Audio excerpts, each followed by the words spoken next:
This is Matt Brainerd, Executive Director of Look Ahead America. Today, we are announcing our plan for voter integrity reform. Targeted at state-level government, these 6 policy objectives will eliminate the issues that caused a loss of confidence in our election system after the November general election. And these policy recommendations aren't just talk. We're doing more than talking. We're going to train you on how to take action and turn these ideas into laws. We'll be running our second activist training session on Thursday, October 18th from 8 p.m. to 10:30 p.m. Eastern. It's completely free and you can register at lookaheadamerica.org/training.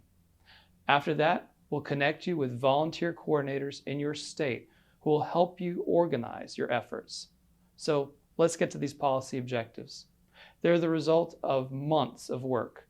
We distilled what we learned from the Voter Integrity Project, consulted with our in-house team of election experts, and read through hundreds of suggestions submitted by all of you. These policy objectives each meet 3 criteria. They have to solve real problems with our election system. They have to be practical to implement, and they have to be in harmony with existing state and federal laws and with legal precedents. In some cases, we heard suggestions like eliminating all mail voting, facial recognition for absentee voting, or changing deadlines for registering to vote. While many of these ideas have merit, they fell outside the scope of being practical or legal. Besides, we believe the problems they seek to solve can be addressed in the ways we are putting forward. We have 6 policy objectives in total, and passing any one of them in your state will be a victory for voter integrity. The first is requiring absentee ballots to be authenticated with a thumbprint. A single machine-readable thumbprint on the affidavit envelope of an absentee ballot will limit the ability of an individual other than the voter of record to cast that ballot. Multiple ballots cast by a single individual will still be easily detectable. When paired with a thumbprint requirement on the absentee ballot request or as part of the voter registration process, it practically eliminates fraudulent absentee ballots.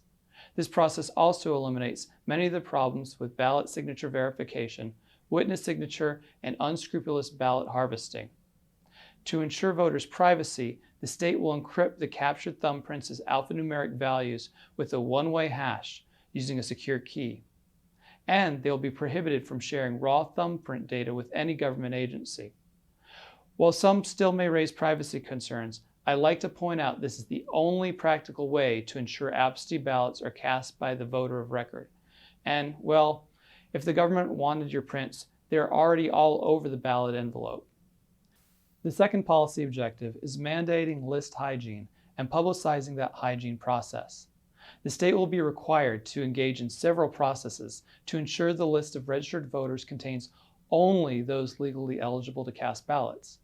These processes will include, but not be limited to, an interstate voter and residency database shared across states, flagging non-citizens using the USCIS SAVE database, and balancing voter lists against the National Change of Address database, the Social Security Death Index, and the Master Death File. A match against these databases isn't alone enough evidence to remove a voter record, but they should prompt the state to begin a process of follow-up. Further, whether or not those processes result in a voter's removal, the findings of these processes must be reflected in the publicly available voter list. This will allow citizens and organizations to use this information to take additional independent steps to ensure only legal ballots are cast. The third policy objective is a ban on the use of black box voting equipment. Black box voting equipment uses proprietary, non-public software and hardware designs, and according to a study by Princeton University, are susceptible to undetected hacking and manipulation. The alternative is to mandate that all election equipment use open source software and designs that are available for inspection and review by the public and organizations to ensure the validity and accuracy of vote counting. Open source election software and hardware paired with paper ballots will remove the potential for tampering as well as the suspicion of tampering. The fourth policy objective is the appointment of a Citizens Elections Supervisory Committee. The public must have assurance from those they trust that elections are conducted in accordance with the law. A Citizens Election Supervisory Committee will help restore the trust of the public in election outcomes. The committee shall consist of trusted citizens who represent various political parties as well as nonpartisan organizations. Each committee member will be granted access to the election process that is the equivalent of the state's own election director and any county election director. They will operate like the queen on a chessboard. They can go anywhere and see anything. These representatives will have the responsibility of documenting the lawful execution of the election at every level. The fifth policy objective is the creation and sufficient funding of a dedicated voter fraud investigation division within the state's Attorney General's office. Many states make the claim that no voter fraud occurs in their state, but that's easy to say when they aren't looking. Many states have little to no standing effort to investigate voter fraud.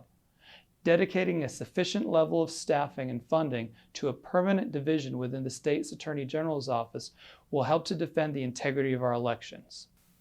The sixth and final policy objective is the equitable distribution of private contributions to the elections operations. While private individuals and corporations may choose to sponsor improvements to election operations with direct donations of funding or material to government election agencies, these contributions may not be geographically targeted and must be equitably distributed throughout the state based on voter populations. This restriction will only be applicable to contributions beyond a certain threshold to allow incidental contributions to continue, such as a club allowing its headquarters to be used as a polling place. You can find a copy of these policy objectives at lookaheadamerica.org/integrity. So now the real fight begins. Please sign up for our activist training session at lookaheadamerica.org/training. We'll see you on October 18th at 8 p.m. Eastern. It will be an information-packed and interactive 2.5-hour session featuring 6 modules teaching you all you need to know to get started. And fill out our volunteer form at lookaheadamerica.org/volunteer so we can get you engaged on the ground in your state. This isn't going to be easy, and I know you may be discouraged. But I want you to remember, there's no they or them who is going to fix these problems. There's only us. There's only you and me. But together, we can fix our election system and so much more, confident in the knowledge that our nation's founders smile upon us.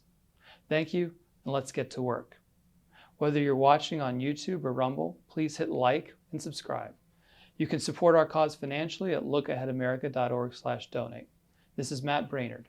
America first, America forever.